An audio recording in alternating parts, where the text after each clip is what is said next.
Hello అండి, రాగి సంగటికి చేస్తున్నానండి.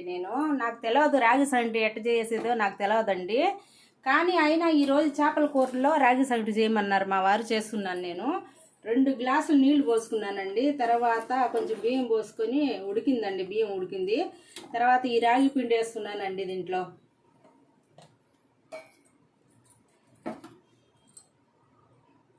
కొంతసేపు మూత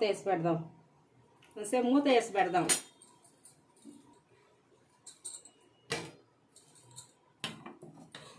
ఈ రాగి సంగటి విధానం నాకు అసలు తెలియదండి. నేను ఇప్పుడు కొత్తగా చేస్తున్నాను, చూద్దామైనా.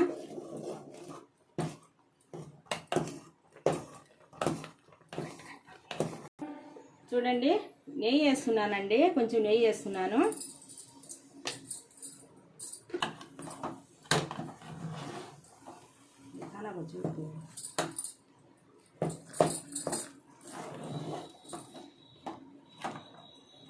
రాగి సంగటి ముద్ద చేశానండి, ఇటు చేసి అటు చేసి చేశాను, బాగా వచ్చింది.